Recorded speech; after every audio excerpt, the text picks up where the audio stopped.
काला साया एक कब्र के पास जाकर रुक गया। राजसी धीरे धीरे उस कब्र के पास पहुंची। वहां जाकर देखा तो हैरान रह गई। टॉर्च से कब्र पर लाइट जलाकर देखा तो कब्र पर हरी घास उगी हुई थी। राजसी ने और बाकी कब्र पर टॉर्च मारकर देखी तो सब पर सूखी घास थी। राजसी ने इधर उधर देखा तो वो साया भी कहीं नजर नहीं आया। अब राजसी को पूरा यकीन हो चला था कि कहीं ना कहीं कोई बात है जो ये साया मुझे कुछ बताना चाहता है।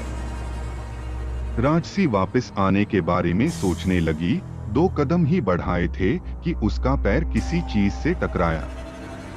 टॉर्च से देखा तो एक फावड़ा था जिससे राजसी को चोट भी लग गई थी।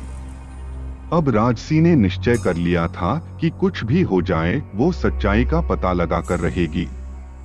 राजसी ने फावड़ा उठाया और कब्र को खोदने लगी। राजसी ने महसूस किया कि कब्र की मिट्टी बहुत सॉफ्ट थी, बल्कि और जगह की मिट्टी बहुत हार्ड थी। थोड़ी देर में ही राजसी ने पूरी कब्र खोद डाली। अचानक फावड़ा किसी चीज से टकराया। राजसी ने टॉर्च से देखा तो शव की हड्डियां थी और पास में ही कुछ अजीब सी चीज पड़ी थी। राजसी ने उठाकर देखा तो वो चाकू था। तभी राजसी को एक चीज और नजर आई, वो कैमरा था।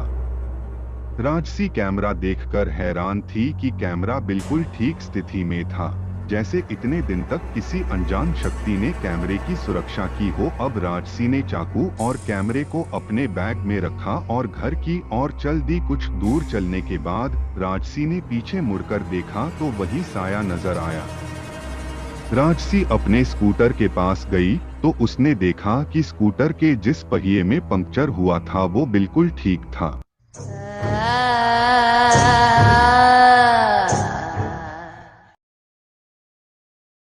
जल्दी से स्कूटर को स्टार्ट किया और घर के लिए निकल पड़ी। घर पहुंचकर राजसी ने आवाज लगाई। थोड़ी देर बाद किसी अजनबी ने दरवाजा खोला। अजनबी बोला, आप कौन? तभी पीछे से फातिमा भी आ गई। मैडम, ये अनीस है, दूर का एक रिश्तेदार है।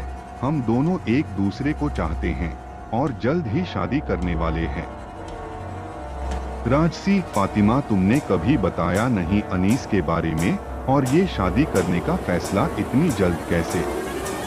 फातिमा, मैडम जल्द कहाँ है, हम एक दूसरे को बहुत पहले से जानते हैं। राजसी अपने कमरे में चली जाती है। थोड़ी देर सुकून से सोफे पर बैठती है।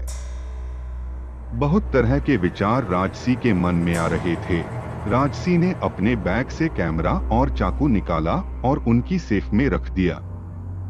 यही सोचते सोचते राजसी को नींद आ गई। सुबह कब हुई पता ही नहीं चला। राजसी के रूम के बाहर किसी ने नॉक किया। राजसी बोली, आ जाओ फातिमा, तो देखा अनीस हैं। ओह आप! अनीस अजीब सी नजरों से राजसी को देखते हुए बोला, आपको नीचे फातिमा ने बुलाया है। राजसी, आप चलिए, मैं नीचे ही आती हूँ। अनीस नीचे चला जाता है। फातिमा, मैडम हम इस संडे को ही शादी कर रहे हैं। वो क्या है ना, अनीस का इस दुनिया में कोई नहीं है, इसको हमेशा के लिए बुला है अपने पास। राजसी, ठीक है। राजसी अपने दोस्त विजय को सब कुछ बताती है। ये सुनकर विजय भी चौंक जाता है। दोनों पूरा मामला पुलिस को बताने का निर्णय करते हैं। राजसी, विजय और इंस्पेक्टर थाना इंचार्ज से मिलने का इंतजार करते हैं। राजसी, अब बताइए क्या बात है? तब राजसी राज को पूरा घटनाक्रम बताती है। राज, वो कैमरा और चाकू कहाँ है? राजसी अपने पर्स में से कैमरा और चाकू निकालकर राज को देती हैं। सबने वीडियो को देखा तो हैरान रह गए। उस वीडियो में फातिमा और अनीस एक शख्स को जान से मारने की कोशिश कर रहे थे। वो कौन था? यह जानने के लिए पुलिस ने फातिमा और अनीस को गिरफ्तार कर लिया। पूछताछ करने पर फातिमा ने बताया कि वो उसका पति है, जिसे वो दोनों मरकर दफना रहे थे। पुलिस के पूछने पर उसने बताया कि उसके पति ने उसे अनीस के साथ देखा लिया था, जिसके कारण उसे मारना पड़ा। पुलिस ने उन दोनों को जेल भेज दिया, लेकिन उस जेल में उन दोनों को किसी के रोने की आवाज सुनाई देने लगी।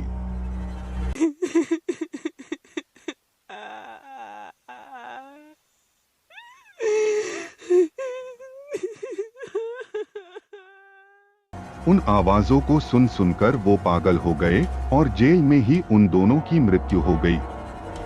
राजसी को काला साया फिर दिखाई देता है और राजसी फिर कब्रिस्तान जाकर पूरे विधि विधान से उसका अंतिम संस्कार करती है और उस काले साये को मुक्ति मिल जाती है।